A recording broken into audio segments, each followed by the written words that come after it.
Our top stories tonight: violence and protests in some areas mar an otherwise successful first day of voter registration.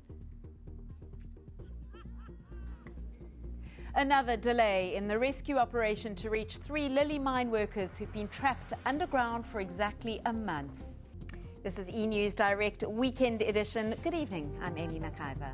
And I'm Brandon Barshes. You can comment on any of our stories by following us on Facebook and Twitter at eNews Direct. Or you can check our content on our website, eNCA.com/direct.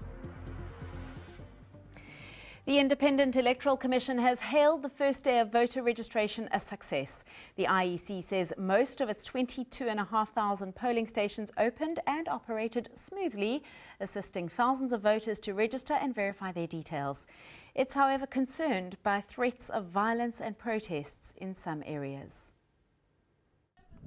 The IEC is taking its election machinery out for a test drive for the first time ahead of election 2016.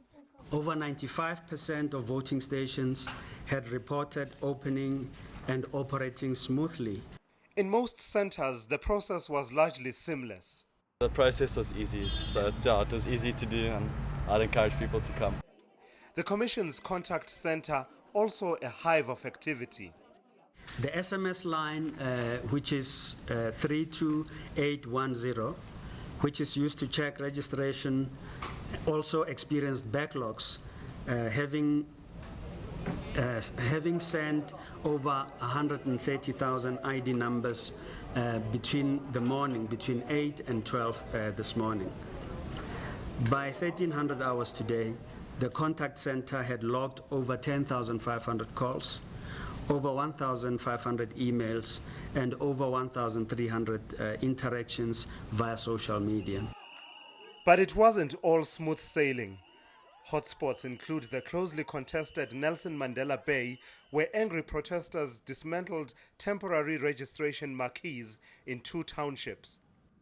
We're not fighting with IEC, we're fighting with the municipality. We want also the mayor here and the RTT people. They must come here and resolve the problem of West State. A bit angry because I have the right to vote, and if I don't register, I won't have a say. Protests and threats of violence were also reported from various places, including Denver and George Goch in Johannesburg, Marikana in the northwest, Malamlele in Limpopo, Bushbuck region, Mpumalanga, and Khayelitsha in Cape Town. The IEC says it's working with security forces, community and political leaders in these areas to make sure that registration continues unhindered. Thulasizwe Simelane, Johannesburg. IEC officials have been prevented from opening 2 registration stations in the Denver area of Johannesburg. Residents at Denver Hostel say they are not against registering to vote in the upcoming municipal election, but they want the demarcation board to first reverse its decision to move their community from Ward 65, a known IFP area, to Ward 118. Police keep a close watch on Denver Hostel. Signs of the unrest in this community are still very visible. Inside, hostel residents go about their daily business. This was meant to be one of 2 voter registration stations in the area, but it's closed. Residents accuse the demarcation board of moving them to a new ward without proper consultation. You see, when you start to do this, people here have registered for houses and they can see the construction of the houses, and now they are being moved to another ward. That means they have to start again and join the waiting list for houses because they are in a new ward. The demarcation board says it followed the correct procedure and considers the matter closed. The demarcation board is saying so, but they are people. A decision made by a person can be changed. They are not God. Locals say they do want to register for the upcoming local government elections, but first they need the demarcation board to explain its decision. 5 hours after voter registration started around the country, IEC officials eventually managed to open this station for those keen to register here.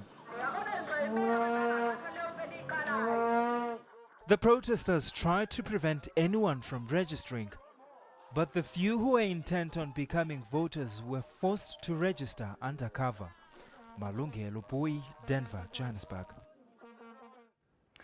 Well, registration in the hotly contested municipality of Klokwe in Potchefstroom went ahead smoothly today. Last month, the Electoral Court ordered that by-elections in the area be postponed as more than 4,000 people on the voters' roll did not have addresses. The Constitutional Court then ordered the IEC to provide address details where possible in order to prevent irregularities. This voting station at Potch Central High School opened late. The equipment for processing registrations wasn't working. They were completely disorganized. At first they just stood there and you could see that they had no idea what to do. There were papers everywhere, but later on things got going. The IEC in the Northwest hopes to register 60,000 new voters in the province, but only a few people could be seen queuing at several voting stations in Ikageng and in town. In 2013, over 1,000 people voted here who were not eligible to vote. Last year, the Constitutional Court ordered the IEC to ensure that people only voted in the districts where they lived. Some believe the decision to postpone the by-elections here is to blame for the poor turnout. I think there's a lot of confusion in terms of registering for the elections, because others are still thinking that is for the by-elections and only this is for the municipal elections. Whilst others are hoping for change. I've registered because I want to guarantee that I have a voice on issues which affect me.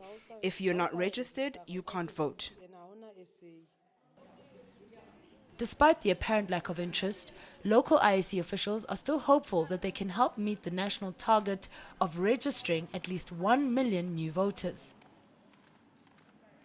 And if you miss registering this weekend, no worries.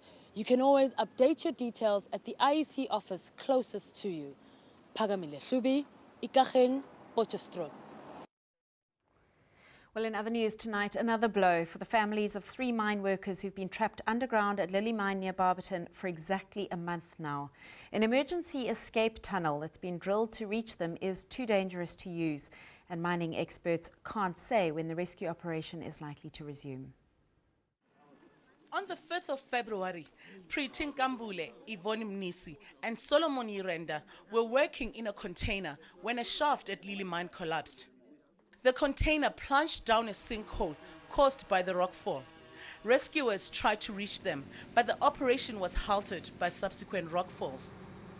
Experts and specialized machinery were brought in, but after 10 days of drilling an emergency exit, the rescue has again been called off. The ground is just too unstable. There's still some rock falls happening on an hourly basis. Even underground, there's still some rocks falling. And until we can stabilize that body of ground, that lies there on top of that container, there's no safe way to send rescue workers down into the mine. Rescuers have gone back to the drawing board as the mission becomes increasingly complex and dangerous. You have a heap of ground underground, right? So the moment you start digging underneath, right, the ground from the top will start coming down. And I think that's the big challenge. The delays are taking an emotional toll on the families of the 3 workers who are desperate for the ordeal to end. Mine officials say the rescue operation will resume only when they are absolutely certain they won't end up with another tragedy. Linyaruselo, Johannesburg. It's back to business at the Johannesburg Zoo. Volunteers have stepped in to care for the animals after workers there went on strike. The Joburg Zoo is open for business thanks to the volunteers. We're happy to report that it's business as usual at the Joburg Zoo today. We have busloads of people coming in. People are enjoying the zoo. It's beautiful weather. We also have a huge contingent of volunteers.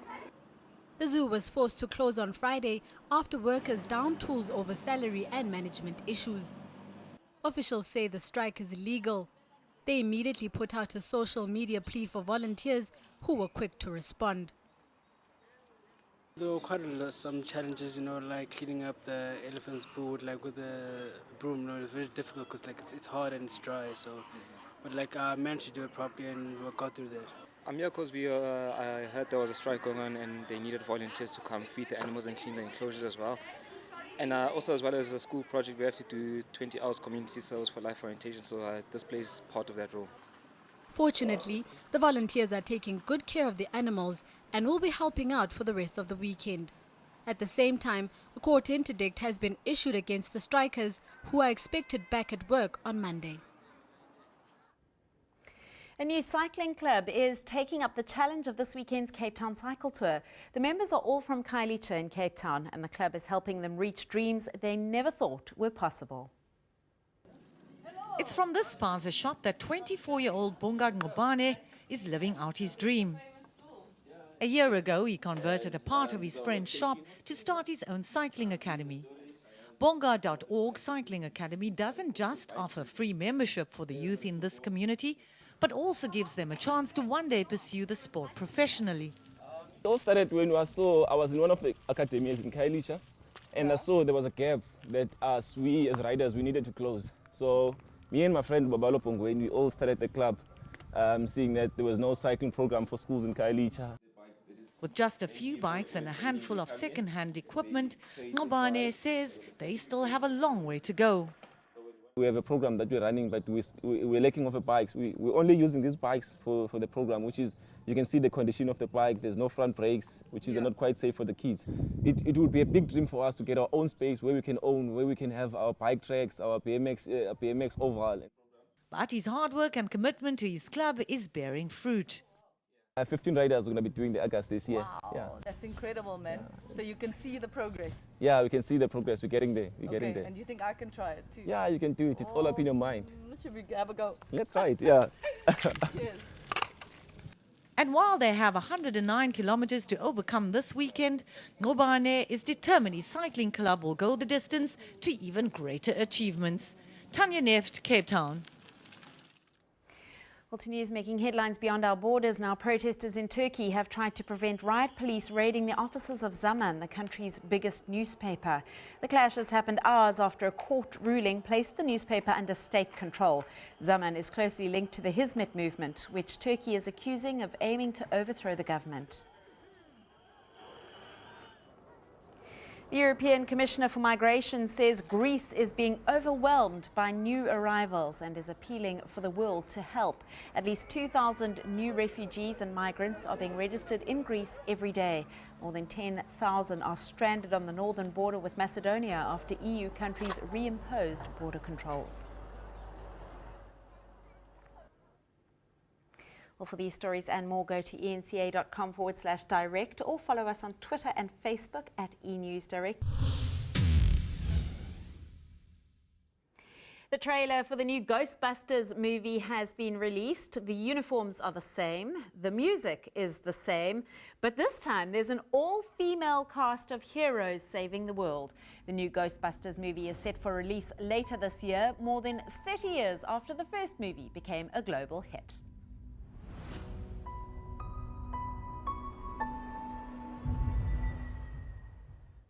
Now, a new washing powder advert is making waves on social media. The Ariel India ad features a father who challenges gender stereotypes in his home country. On Friday, Joanne Joseph spoke to branding and advertising expert Andy Rice. He mentioned how advertising can be used to highlight social issues and possibly even effect change.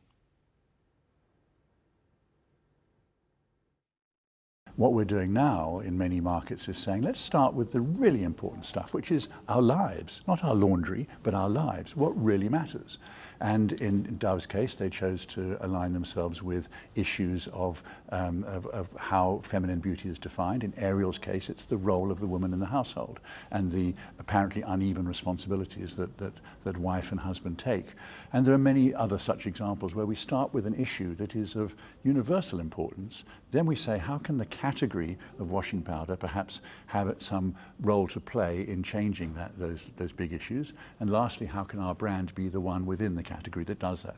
So you're going from the outside in, from life to category to brand, rather than in the old days where you started with brand and you tried to find some way to take that into life.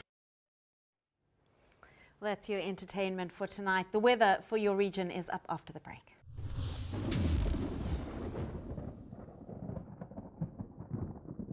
Thousands of cyclists taking part in the Cape Town Cycle Tour on Sunday can expect comfortable racing conditions with a maximum temperature of 27 degrees in the afternoon. A light to moderate southwesterly wind with wind speeds only picking up late in the afternoon. Partly cloudy and dry overhead with the possibility of light rainfall only on Sunday night. We're forecasting hot and dry weather over the northeastern part of South Africa on Sunday with a mostly cloudy day and thunder showers over the western parts extending all the way through to the southern Cape coastline. We're also forecasting thunder showers over the southeastern and eastern parts, and then we're expecting some light evening rainfall over the southwestern part of South Africa. Sizzling hot weather moves in over KwaZulu-Natal, 40 degrees for Lundi, Richards Bay not far behind at 38, with thunder showers extending over parts of the interior all the way through to Ladysmith at 36. A few degrees cooler but still hot for the Eastern Cape with isolated thunder showers throughout the province. You'll also see thunder showers over the interior part of the Western Cape, extending all the way through to George and Plettenberg Bay at 24, with some light evening rain in the southwest, but first a warm Sunday afternoon. You'll see thunder showers mainly over the western interior as well as over the southeastern part of the Northern Cape. Dry just shy of 40 for Uppington with a minimum of 24 degrees. Dry for the majority of the Free State other than a few thunder showers for Bethlehem and Harrismith at around 30. A dry forecast is expected for the northwest with another hot afternoon, and you'll see uninterrupted sunshine for Limpopo on Sunday. 34 degrees as we head towards Zanin and Palaboa at 40. A toasty 41 degrees for Skukuza, Bombela, a sunny 35. Mostly sunny and hot as we head towards the Mpumalanga Highveld. In Gauteng, we're expecting partly cloudy and dry weather on Sunday. 31 degrees for Soweto and Johannesburg, and Pretoria 34.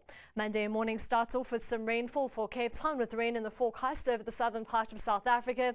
You'll see thunder showers between Uppington and the southeastern coastline, with that band of thunder showers moving eastward on Tuesday, finally reaching Gauteng again, where we can expect cooler weather, and you'll start to see things drying out again in the west. That's all from the Weather Centre for now. Enjoy the rest of your weekend.